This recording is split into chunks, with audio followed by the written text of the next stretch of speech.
So I thought today I'd do a stream of like raw in the life videos just to show you sometimes it's just habit and positivity that gets us through. So I woke up with, I still have it, it's so bad. I woke up with the worst headache, had two Nurophens, two Panadols, and it's still there.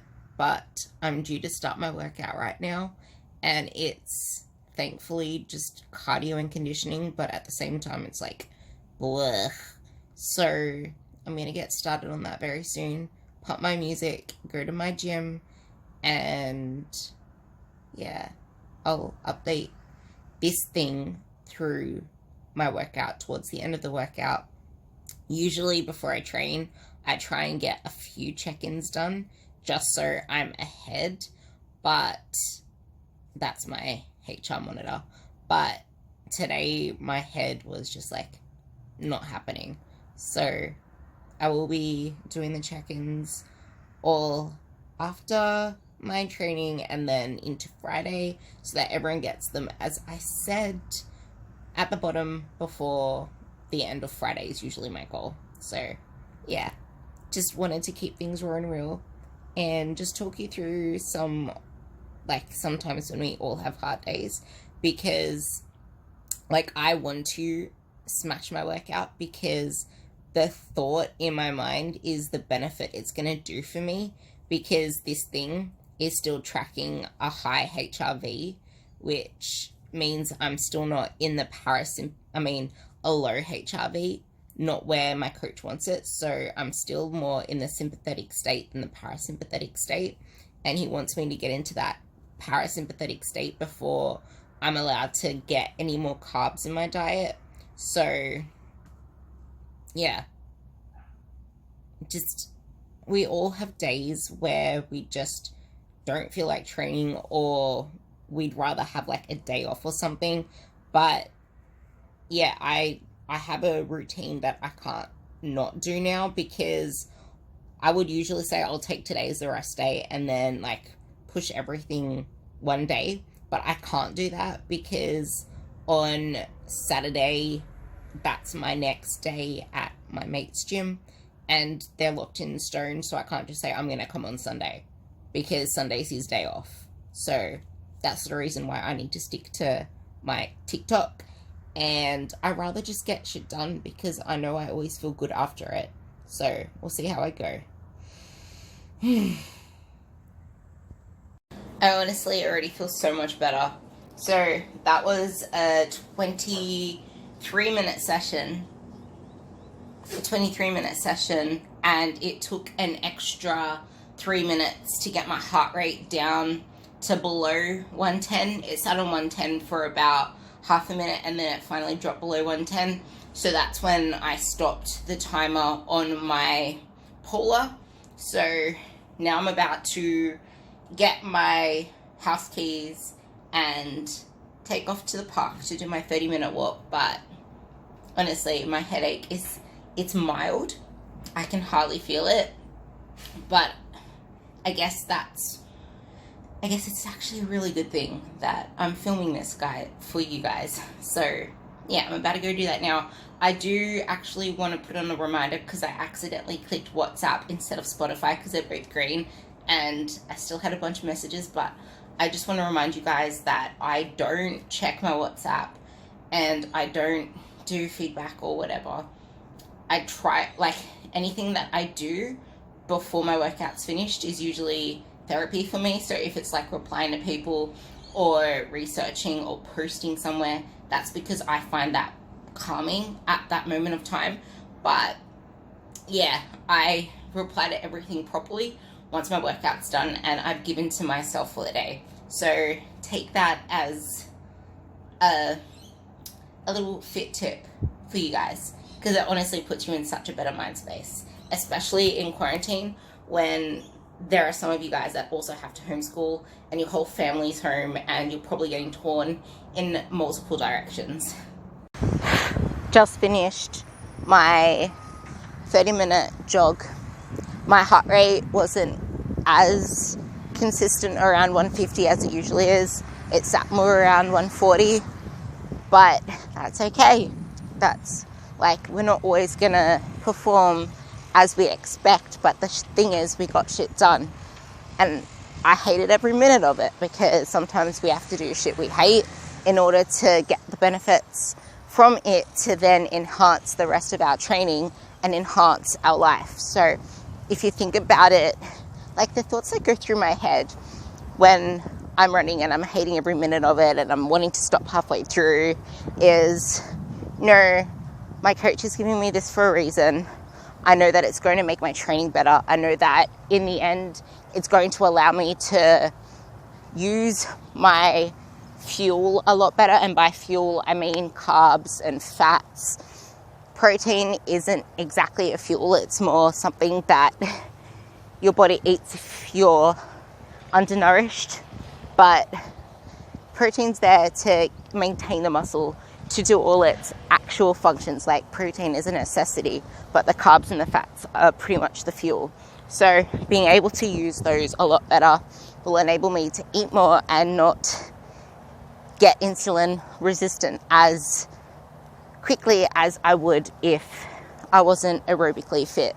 So I think about those benefits. Once again, by the way, I'm walking off my shin splint, and also because I'll be sitting on my ass doing check-ins all day. I'm getting this in now.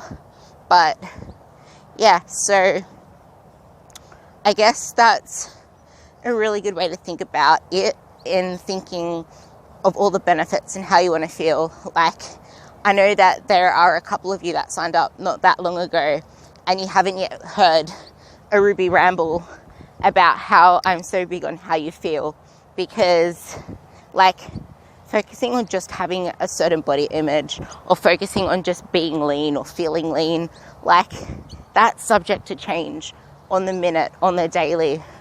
And like, I feel massively bloated today, but that's also because I didn't digest well last night. Like, sometimes I have a random night that I don't digest as well, and it hasn't been like, this is the first time in ages that it's happened to me.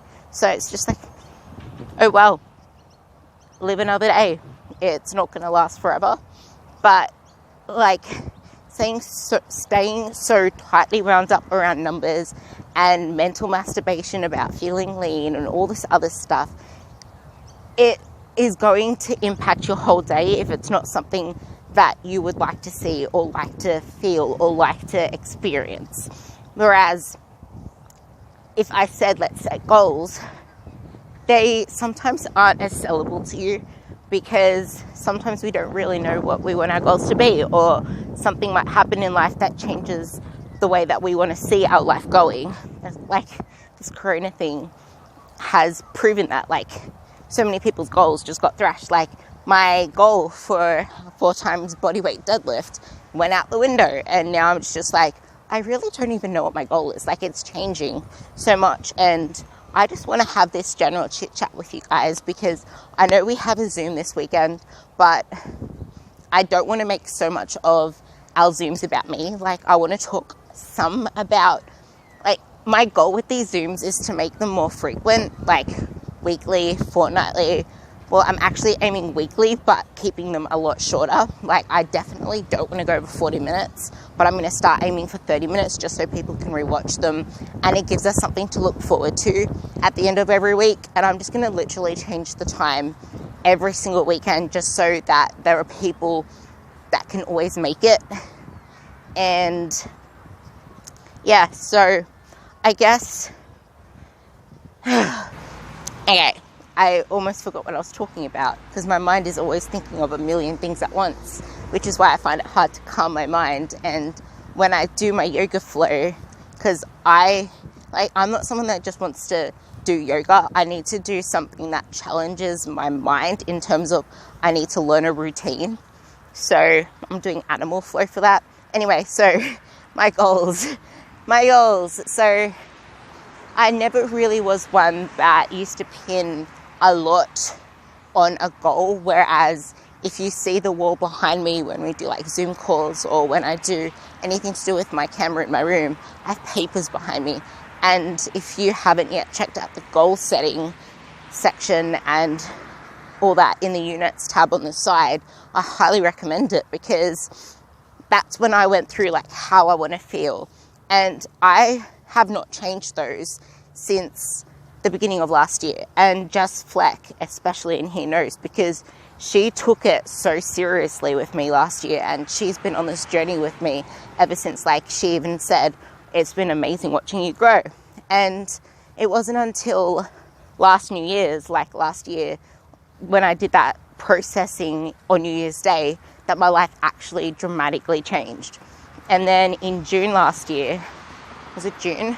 June last year, I signed up with my current coaches, and well, I wanted to sign up with them in April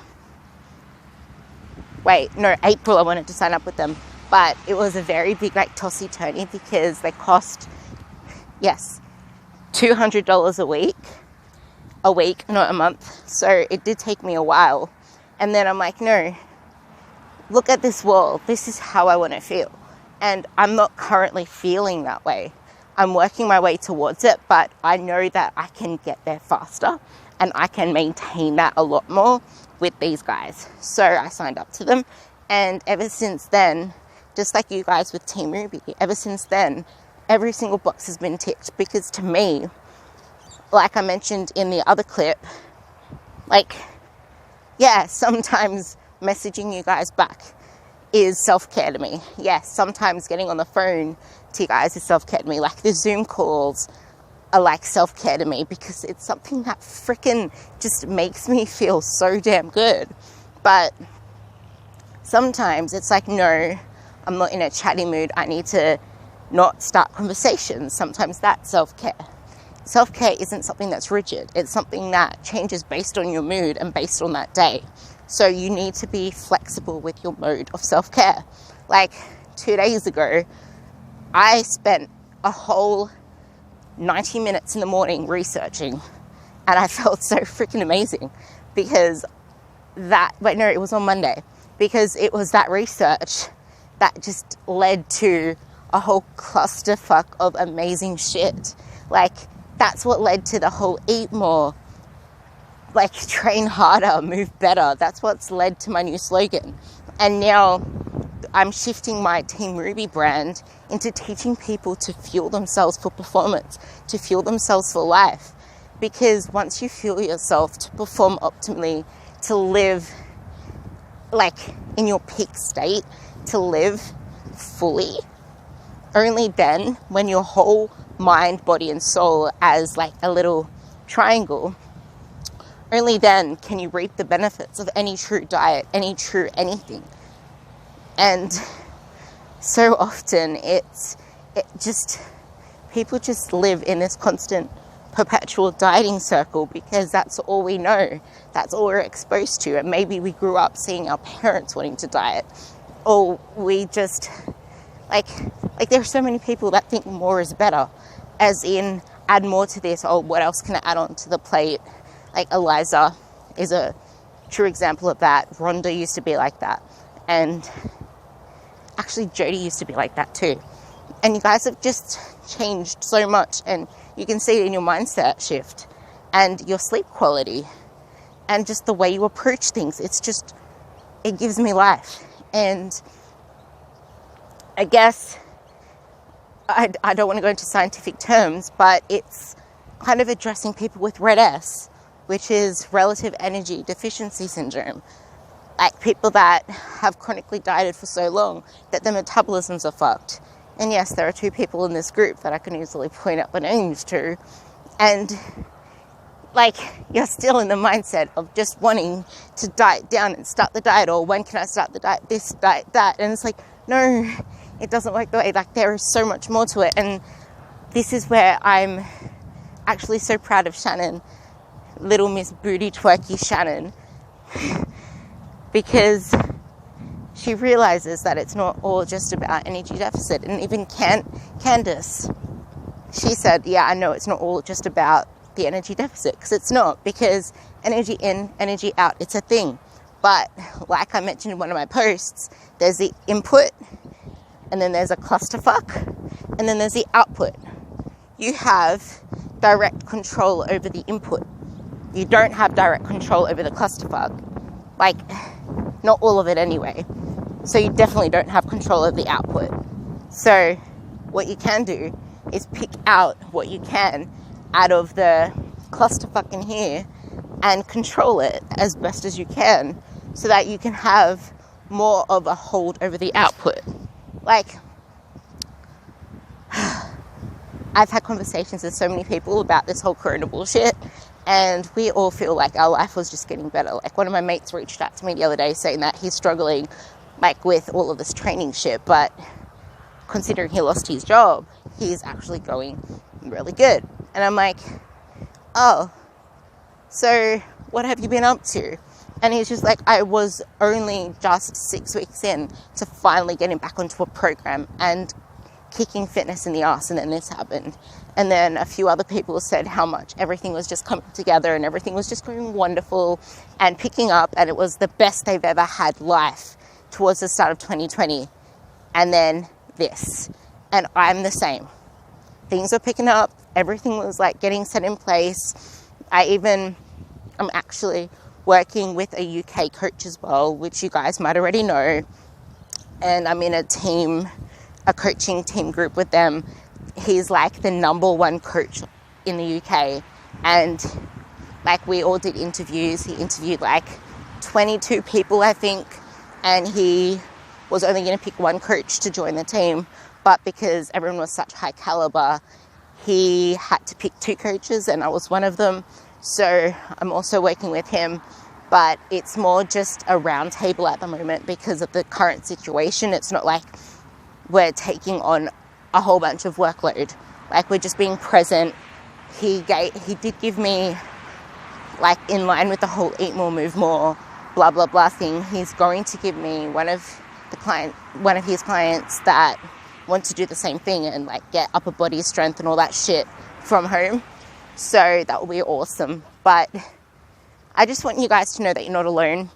And the more that you change the focus, like you can see, I was going through all of these different tangents because it just goes to show there are so many things to focus on in life. Instead of like focusing on the shit that's weighing you down, think of what you can do. Like, what makes you happy? For me, it's Team Ruby, growing this team, doing what I can do to provide the best support. And all of the other coaches out there are realizing that we have to pivot in this industry. And I'm so bloody grateful that 5 years ago, I decided to start building an online coaching base. Like, this thing that we have, it's taken me 5 years to build. It's not like, oh, I'm just going to go from in-person to online. I started building it 5 years ago. And it's the best decision I ever made because it's allowed me to reach more people. And it's given me a passion that I can't exchange for anything else, which I talked about why all of this shit means so much to me on the last Zoom call. If you haven't watched it, go watch it. Because it's just like, I don't know, but my form of TV is watching people's Instagram stories and like watching people go through their lives because they're people I know. Not watching TV of people that I don't give 2 shits about. Sorry. But yeah, and I never watch the news because why stress when you can be blessed? So yeah, that's a roundabout ramble, but I hope it gave you guys some inspiration. And if there's anything at all that I can do more for you guys or talk about more, let me know. But I am going to put up a post later on today. I need to start walking home because I need to start checking soon. But yeah, if there's anything more, I'm going to put up a post later on today about any topics that you want me to discuss. If you've been like watching other people do their training and you have questions on something, like Nikki has the most god-awful circuit at the end of her session. It's like a 45-minute session. I gave it like a whole bunch of squat variations. Like, there are some of you that have that as a mechanical drop set with like squat variations, but the one that Nikki has is probably the most brutal out of everyone's because it's specific to her back squat, which is, she's squat queen. Anyway, love you all, and I will get to all your check-ins today and tomorrow, but it is so important to get them done by 12 p.m. on a Thursday if you're in Australia, and 12 p.m. on a Wednesday if you're in the UK or the US, because that means a lot to me.